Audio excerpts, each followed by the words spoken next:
على رسول الكريم اما بعد اعوذ بالله من الشيطان الرجيم بسم الله الرحمن الرحيم الا ان اولیاء اللہ لا خوف علیہم ولا هم يحزنون صدق اللہ المولانا العظیم وبلغنا رسوله النبی الامین المتین الکریم ونحن على ذلك لمن الشاهدين والشاکرین والحمد للہ رب العالمین۔ آئیے بارگاہ نبی میں عقیدت اور محبت کے ساتھ درود پاک پڑھیں۔ اللہم صلی علی سیدنا مولانا محمد بارک وسلم صلاۃ و سلام علیک یا رسول اللہ صلی اللہ علیہ وسلم۔ اللہ رب العزت کا احسان عظیم ہے کہ اللہ تبارک و تعالی نے ہم انسان کو ایمان والوں کو جمعے کی نماز نصیب فرمایا اور الحمدللہ 11ویں شریف کا مہینہ بھی شروع ہو گیا ہے۔ ہم اہل سنت والجماعت کے لوگ دنیا میں ہر جگہ پر اس مہینے کو بہت ہی بابرکت سمجھتے ہیں، جانتے ہیں، اور اہل سنت والجماعت کے لوگ ہر جگہ پر اس مہینے میں 11ویں شریف بہت ہی دھوم دھام سے مناتے ہیں۔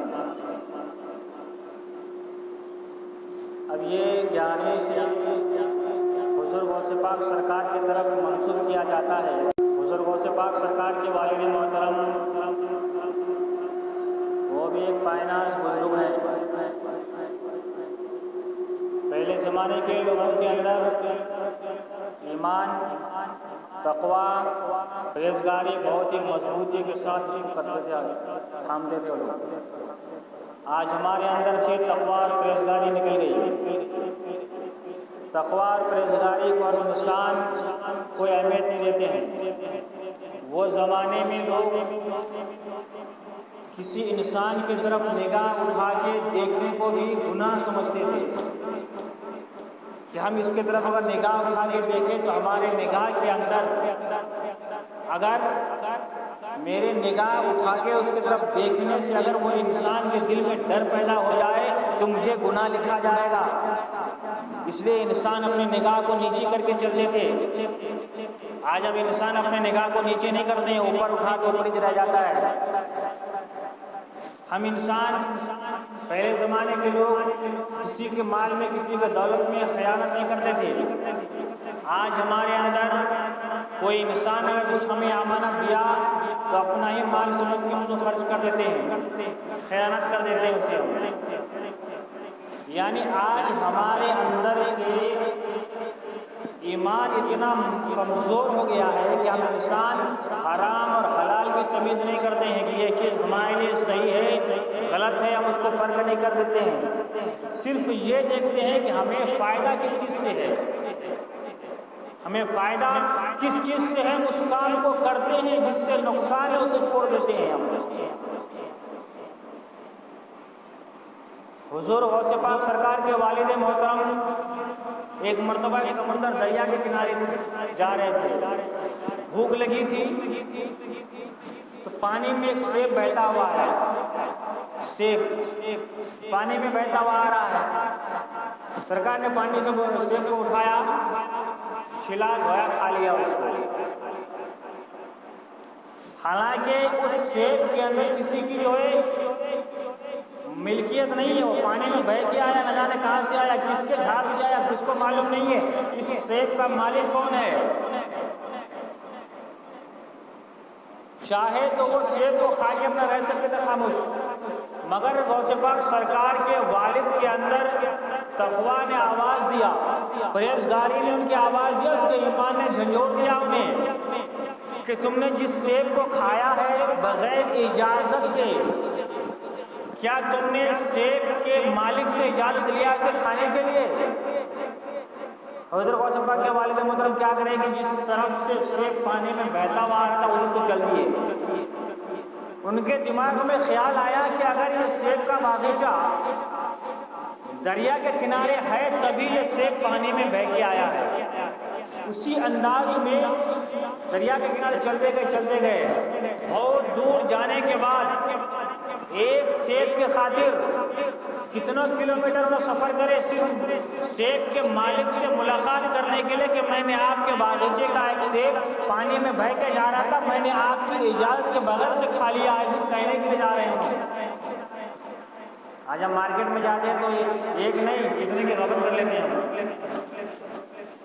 دور چلنے کے بعد جانے کے بعد جو ہے باغیچہ دکھا، باغ ہے سیب کا، سوچے کہ اسی باغ سے پانی میں بہہ کے گیا ہوگا، گئے اندر جا کے ڈھونڈنے لگے، نوکر ہے، نوکر تو پوچھے بھائی اس باغ کا مالک کون ہے؟ بولے فلاں آدمی ہے، چلو ملاؤ مجھے، ان سے ملایا گیا، بولے بھائی دیکھو بات کچھ بھی نہیں، میں فلاں جگہ سے پیدل چل کے تمہارے باغ کو ڈھونڈتے ہوئے آیا ہوں، بات یہ کہ آپ کے باغ سے ایک سیب پانی میں بہتے ہوئے جا رہا تھا، اس کو میں نے بغیر اجازت آپ نے کھا لیا، اب وہ سیب آپ کے جھاڑ کا ہے سو مجھے نہیں معلوم، آپ کو بھی نہیں معلوم، کوئی انسان خرید کے دریا پار کر رہا تھا اس کا گر گیا وہ بھی نہیں معلوم، مگر میں آپ کے اوپر بھروسہ کیا کہ آپ کا باغیچہ دریا کے کنارے ہے، اسی میں سے گیا ہے، لہٰذا میں آپ سے معافی مانگنے آیا ہوں، مجھے آپ معاف کر دیے، یا اس کی اجرت جو قیمت ہے اس سیب کی وہ لے لیجیے آپ مجھ سے۔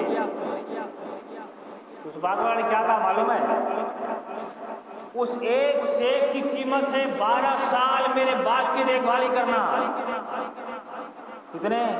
ایک دو دن نہیں، ایک دو گھنٹہ نہیں، 12 سال میرے باغ کو دیکھ لیتے رہنا، پانی ڈالنا، جھاڑوں کو صاف کرنا، باغیچوں کو صاف کرنا، اس میں جو ہے جنگل ہو جائے اس کو صاف کرنا، باغ کے پتے بڑے ہو گئے اسے ٹہنیاں کٹ کرنا، یعنی جو بھی ایک انسان کسان کو جو کھیت میں ضرورت پڑتی ہے وہ کرتے رہنا، تم نوکری کرو میرے پاس، بیچارے مجبور ہیں، ایک سیب کے خاطر 12 سال کی زندگی لگا دے رہے ہیں وہاں، چاہے تو انہوں نہیں جا سکتے تھے وہاں، چلے آتے اپنی زندگی میں جو کام نہ کر لیتے تھے، مگر ان کا ایمان نے ان کو جھنجھوڑ دیا، آپ نے بغیر اجازت کے سیب کو کھا لیا۔ اگر اللہ تبارک و تعالیٰ تم سے پوچھے گا یہ کہ بغیر اجازت تو نے کھایا، بتاؤ تمہارے سارے نیکیاں ادھر کر دیں گے ہم، تو کیا کرو گے اس وقت؟ 12 سال اس جھاڑ کی اس باغ کی خدمت کرتے رہے، اس آدمی کی باغ میں سیب کی دیکھ بھالی کرتے رہنا، بیچنا، لانا، توڑنا، سب کرنا، 12 سال گزار دیا۔ 12 سال کے بعد باغ کا مالک آیا ان کے پاس، وہ بولا بھائی دیکھو تم نے 12 سال بہت ہی ایمانداری اور دیانتداری کے ساتھ وعدہ نبھا دیا، اب میں بھی وعدہ نبھا رہا ہوں کہ تم آج سے تم آزاد ہو گئے، اس سیب کا قرضہ معاف ہو گیا، جو تم نے سیب کھایا اس سے قرضہ معاف ہو گیا، اب میرے پر تمہارے پر کوئی لین دین نہیں ہے، تمہاری جگہ تم ہماری جگہ ہم، چلے جاؤ اب یہاں سے، جا سکتے ہو۔ تو بولے کہ بھائی دیکھو تمہاری ایمانداری تمہاری دیانتداری سے مجھے تم پسند آئے، لہذا میں تمہارے لیے رشتہ دیکھتا ہوں شادی کے لیے، ٹھیک ہے منظور ہے کر لیں گے، شرط کیا رکھا معلوم ہے؟ جس بچی سے تمہاری شادی ہوگی آنکھ سے اندھی ہے، زبان سے گونگی ہے، پیر سے لنگڑی ہے، ہاتھ سے للی ہے، ہاتھ کام نہیں کرتے، پیر بھی کام نہیں کرتا، آنکھ سے اندھے ہے، آنکھ کی روشنی نہیں ہے، زبان بھی نہیں ہے، منہ بھی نہیں ہے، ویسے بچی سے تمہیں شادی کرنا ہے، 12 سال کی خدمت تو تمہارا ہو گیا، یہاں سے آزاد ہو گئے، اور آگے کی زندگی تمہیں لینا ہے ابھی، اس کے بعد تم یہاں سے جا سکتے ہو۔ بولے بھائی ایک سیب کے خاطر تمہارے 12 سال تک تمہارے پاس نوکری کرتا رہا، 12 سال ختم کر دیے، اب تو آزاد کر دو، پھر دوسری شرط رکھ رہے میرے ساتھ، بولے نہیں یہ شرط کر دو اس کا تم آزاد ہو، تم کہیں بھی چلے جاؤ، تو ٹھیک ہے منظور ہے۔ اب دیکھو آج ہمارے قوم کے اندر کوئی انسان ایسا کرتا ہے کیا؟ کسی کو اگر بول دیا جائے کہ ہاتھ سے لنگڑی ہے، پیر سے لنگڑی ہے، ہاتھ سے لولی ہے، زبان سے گونگی ہے، آنکھ سے اندھی، شادی کرتا کوئی نہیں کرتا، دیکھتا بھی نہیں اس کی طرف، مگر غوث پاک کے والد محترم نے کہا کہ مجھے یہ بھی منظور ہے آپ کی شرط، کر لیں گے ہم۔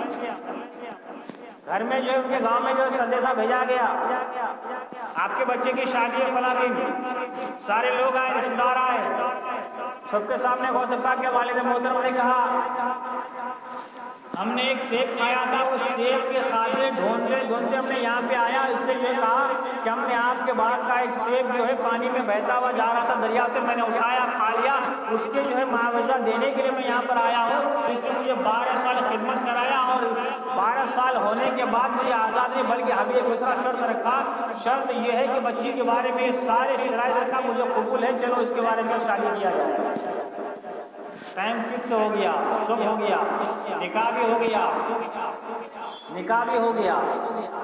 اب نکاح کرنے کے بعد جب دلہن سامنے لایا گیا دلہن کو، غوث پاک کے والد دیکھ کے پریشان، بولے کہ دیکھو بچی تو آنکھ سے بھی اندھی ہے، صحیح ہے، آپ نے کہا تھا بچی آنکھ سے اندھی ہے، آپ نے کہا تھا بچی زبان سے گونگی ہے مگر بھی تو بات کر رہی ہے۔ غوث پاک کے والد نے کہا کہ آپ تو کہے تھے ہاتھ سے للی ہے مگر اس کے ہاتھ تو پورے کام کر رہے ہیں۔ آپ نے کہا پینٹ سے لگ رہی ہے، میں تو خود سے چل کے آ رہی ہے، لگ رہی کہاں سے؟ یہ سارے شرائط جو آپ نے میرے اوپر رکھا سارے غلط ہے، آپ نے مجھے دھوکہ دیا۔ تو بات کا مالک کیا کہتا ہے معلوم ہے؟ یہ جتنے چیزیں میں نے تم سے شرط رکھا یہ سارے شرائط اس بچی کے اندر موجود ہے۔ بولے کیسے؟ دکھ تو نہیں رہا۔ بولے دیکھو یہ بچی آنکھ سے اندھی اس وجہ سے کہ آج تک اس نے جو ہے اس بچی نے جو کسی غیر موجود انسان کو عام انسان کو نہیں دیکھا اپنے آنکھوں سے نگاہ اٹھا کر کے۔ ہاتھ سے لولی اس وجہ سے کہ آج سے اپنے گھر کے اندر ہی رہ کر کے کام کیا، کوئی غیر قانونی کام نہیں کیا شریعت سے ہٹ کر کے۔ زبان سے گونگی اس وجہ سے ہے کہ آج تک اس بچی نے شریعت کے علاوہ دنیا داری میں اپنی زبان سے کوئی الفاظ گندی الفاظ نہیں نکالا جس سے شریعت میں کوئی نقص آ جائے، اسلام میں کچھ نقص آ جائے۔ پینٹ سے لنگڑی اس وجہ سے ہے کہ آج تک یہ بچی نے جہاں بھی قدم رکھا صرف دین اسلام کے لیے قدم رکھا ہے، اپنی زندگی دنیا کی زندگی کے لیے اس نے قدم کہیں نہیں رکھا ہے۔ وہ چھپا کے والد محترم نے فرمایا کہ ٹھیک ہے بنا شادی ہوگی چلو گئی، دونوں کی زندگی گزرتے رہے۔ حضرت غوث پاک سرکار کی ولادت ہوتی ہے، غوث پاک سرکار بڑے ہوتے ہیں اور حضور غوث پاک سرکار کے بہت سارے واقعات کرامات ہیں، گن نہیں سکتے ہم انسان، گنتی نہیں کر سکتے۔ آپ سوچتے ہوں گے کہ غوث پاک سرکار جو بغداد میں ہے ان کی کرامتیں ہمارے ہندوستان کی سرزمین میں بھی واقع ہیں، بہت ساری چیزیں ہیں واقعات۔ تو غوث پاک سرکار جب بڑے ہوئے علم دین حاصل کرنے لگے، اس لیے کہا گیا کہ انسان سب سے پہلے اسلامی تعلیم حاصل کرے، اس کے بعد دنیا میں تعلیم تم حاصل کرو۔ اسلامی تعلیم اگر جس کے پاس نہیں ہے وہ انسان کہیں کا بھی نہیں ہے، نہ دنیا کا نہ دین کا، کہیں کا بھی نہیں ہے۔ وہ انسان جس کے پاس اسلامی تعلیم دینی تعلیم نہیں ہے وہ انسان دنیا میں اپنے ماں باپ کو صحیح سے عزت نہیں کر سکتا، وہ انسان صحیح سے اللہ کی عبادت نہیں کر سکتا، وہ انسان حقوق کے والدین کو ادا نہیں کر سکتا ہے۔ جس انسان کے پاس اسلامی تعلیم ہے وہ انسان دین بھی کماتا دنیا بھی کماتا، سب کرتا ہے۔ حضور غوث پاک سرکار جو ہے سمندر کے کنارے گئے، جنگل میں جا کر کے اللہ کی عبادت میں لگے، عبادت میں لگے ہوئے ہیں۔ اور جب ایک انسان اللہ کی عبادت کرتا ہے تو شیطان ہر لمحہ ہر طریقے سے اپنی طاقت لگاتا ہے اس کی عبادت کو خراب کرنے کے لیے، کس کی عبادت برباد ہو جاتی ہے۔ ابھی ہم نماز پڑھتے ہیں تو نماز میں جیسے اب نماز سے بغیر نماز کے رہیے مسجد میں بیٹھے ہوئے، دنیا کے خیالات نہیں آئیں گے، آپ بیٹھے ہیں کچھ بھی نہیں ہوگا۔ جیسے ہی آپ نیت باندھ کے ہاتھ باندھ کے کھڑے ہو جائیں گے دنیا کے طرح طرح خیالات آپ کے دل میں ڈالے گا شیطان۔ کیوں؟ اس وجہ سے کہ آپ کے نماز خراب ہو جانا، نماز برباد ہو جانا، اس وجہ سے وسوسہ شیاطین جو ہے انسان کے دل میں خلل ڈالتا ہے۔ غوث پاک سرکار جو ہے عبادت کر رہے ہیں، اللہ کے ذکر میں لگے ہوئے ہیں، شیطان آیا اتنا نور برسایا، نور یعنی کہ جو روشنی جو بولتے ہیں اجالا، جو ٹیوب لائٹ کی روشنی کیسی ہوتی ہے ویسے نور ہوتا ہے، تو اتنا نور اور اتنے خوبصورت انداز میں آیا شیطان کہ ہم انسان اگر دیکھیں تو اس کے فیور میں آ جاتے ہیں، تمیز نہیں کر پاتے اس میں کہ شیطان ہے کہ کیا ہے۔ ہم تو انسان کہیں گے بہت اچھا ہے۔ دیکھیں دنیا میں کیا چل رہا ہے، محرم کے مہینے میں کسی پر سوال آ یہ تو پیر جوڑتے ہیں انسان، اس کو یہ بھی نہیں معلوم اس کو سواری کون سی آئی ہے، شیطان آیا ہے کیا ہے۔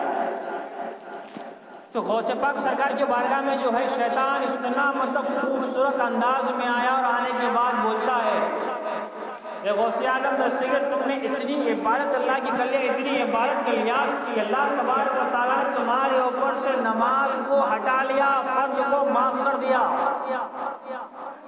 یعنی تمہارے اوپر نماز فرض نہیں، اب اللہ نے تمہیں معاف کر دیا، یہ شیطان نے کہا۔ حضور غوث پاک سرکار لاہور پڑھنے لگے، سوچے کہ کربلا کے میدان میں امام حسین کے اوپر نماز معاف نہیں تھی کہ عبد القادر تیرے اوپر نماز کہاں سے معاف ہو جائے گی۔ لاہور پڑھے، جیسے لاہور پڑھے شیطان پھٹ گیا، جل کے دھواں بن گیا۔ تو انسان کی عبادت کو خلل پیدا کرنے کے لیے، انسان کی عبادت کو برباد کرنے کے لیے شیطان ہمیشہ لگا رہتا ہے۔ آج ہم انسان 11ویں کے مہینے میں 11ویں شب دھوم دھام سے مناتے ہیں، ہم کرتے ہیں۔ غوث پاک سرکار کی جو ہے 11ویں کرتے ہیں، کیوں کرتے ہیں؟ پہلے غوث پاک سرکار ہر سال 12 ربیع الاول کے مہینے میں 12 تاریخ کو، جیسے ہم اس اہل سنت والجماعت کو جلوس نکالتے ہیں 12 ربیع الاول کے دن، اسی دن حضور صلی اللہ علیہ وسلم کی پیدائش کی خوشی میں اپنی ساری دولت جو ان کے پاس ہوتی تھی غریبوں میں لٹا دیتے تھے، وہ غریبوں میں لٹا دیتے تھے، وہ پوری دولت کو، کچھ بھی نہیں رہتا تھا ان کے پاس۔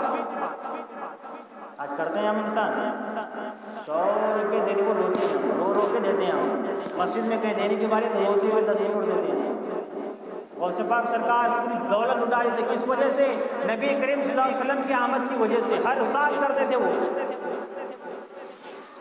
ایک مرتبہ ایک غریب حضور غوث پاک سرکار کے دروازے میں آ کے دستک دیا کہ غریب انسان مانگنے آیا، اور غوث پاک سرکار گھر میں نہیں تھے، کہیں باہر گئے ہوئے تھے۔ جب وہاں سے آئے گھر میں تو غوث پاک سرکار کو معلوم ہوا کہ کوئی، تو وہاں سے جو 11ویں شب کا جو مہینہ مشہور ہو گیا، ہر مہینے میں 11 تاریخ کو غوث پاک سرکار اپنے کمائی سے محنت کی دولت کو جو ہے غریبوں میں تقسیم کرتے تھے۔ ایک زمانہ گزر گیا، ہر مہینے میں جو ہوتا تھا 2 مہینے میں ہونے لگا، پھر زمانہ دور ہو گیا 6 مہینے میں ہونے لگا، پھر زمانہ دور ہو گیا 8 مہینے میں ہونے لگا، پھر زمانہ دور ہو گیا سال میں ایک وقت اب انسان کرنے لگا۔ پہلے ہر مہینے میں کرتے تھے، اب سال میں ایک ہی وقت کرتے ہیں ہم انسان۔ اور غوث پاک سرکار فرماتے ہیں کہ جب کوئی انسان دنیا کے کسی کونے میں مجھے پکارتا ہے، مجھ سے مدد مانگتا ہے، میں اس انسان کی مدد کرتا ہوں، میں اس انسان کی مدد کرتا ہوں۔ اور جو انسان میرے نام سے اپنے گھر کے چھت پہ اگر جھنڈا لگا دے تو میں اس انسان کے گھر کی نگہبانی کرتا ہوں، اس انسان کے گھر کی نگہبانی کرتا ہوں، اس انسان کے گھر کو آفات اور بلیات سے محفوظ رکھنا میرا کام ہے۔ اور ایک پوائنٹ بتاتا ہوں، ہم اہل سنت والجماعت کے لوگ ہر سال 11ویں کرتے ہیں، اپنے گھر میں جھنڈا لگاتے ہیں، پھر بھی پریشانی میں ہے۔ غوث پاک نے فرمایا گھر میں جھنڈا لگاؤ میرے نام سے، 11ویں کر کے میں تمہاری مدد کروں گا، اس گھر کو بلا سے محفوظ رکھوں گا، مگر نہیں ہے، بیماری میں پریشانی میں ملوث ہیں ہم۔ پھر غوث پاک نے وعدہ کیوں نہیں پورا کیا؟ بولاؤ، ایک سوال پیدا ہوتا ہے، اپنے گریبان میں جھانک کے دیکھو ہم مسلمانوں پہلے کہ غوث پاک نے میری مدد کیوں نہیں کی؟ ہم نے اتنے سارے گناہ کیا ہے، ہمارے اعمال اتنے گندے ہو گئے کہ قدم قدم پہ ہم انسان گناہ کرتے رہتے ہیں، گناہ پہ گناہ کرتے، توبہ نہیں کرتے ہم۔ آج بزرگان دل بھی ہمارے طرف نگاہ اٹھا کے دیکھنا گوارا نہیں کرتے، ہمارے گناہوں کی وجہ سے۔ جو انسان اپنے گناہوں سے توبہ کرے، ابھی 2-4 روز کے بعد 11ویں کا دن آ رہا، اس سے پہلے آزما لو، ہر انسان اپنے گناہوں سے سچے دل سے توبہ کیجئے، توبہ کرنے کے بعد اس سال 11ویں کر کے دیکھیے، غوث پاک سے مدد مانگ کے دیکھیے، جس چیز کو مانگیں گے وہ ملے گا۔ شرط اتنا ہے اپنے توبے پہ قائم رہنا، توبے سے ہٹ گئے تو کچھ بھی نہیں ملے گا، کچھ بھی نہیں ملے گا، رئیس چلا جائے گا۔ توبے پہ قائم رہنا، توبہ کرو گناہوں سے۔ ہم انسان کو دنیا میں ہر کام کرنے کے لیے وقت ہے، مگر اپنے گناہوں سے توبہ کرنے کے لیے وقت نہیں ہے۔ اپنی ضروریات زندگی کو جینے کے لیے ہمارے پاس وقت ہے، ہمارے گھر کے، ہمارے محلے کی مسجدیں ویران رہتی ہیں، ہمیں نماز پڑھنے کے لیے وقت نہیں ہے۔ نماز فرض ہے، 11ویں فرض نہیں ہے، یہ محبت کی نشانی ہے۔ 11ویں نماز فرض ہے، نماز کو نہیں پڑھتے، چھوڑ دیتے ہیں، 11ویں کرتے ہیں۔ اللہ تبارک و تعالیٰ نے فرمایا کہ میرے بندے میرے پاس آؤ، توبہ کرو، استغفار کرو، مجھ سے مانگو، میں تمہیں دوں گا۔ مانگتے ہیں ہم انسان، اللہ تعالیٰ سے دیتا ہے۔ پہلے توبہ کرو، پھر رب کی بارگاہ میں مانگو، دیکھو اللہ تبارک و تعالیٰ کیسے نعمت دیتا ہے۔ ہر وہ چیز اللہ تبارک و تعالیٰ دنیا میں اپنی نعمتوں کو چھوڑ دیا ہے، بچھا دیا ہے، جس چیز کی ضرورت لے لو تم۔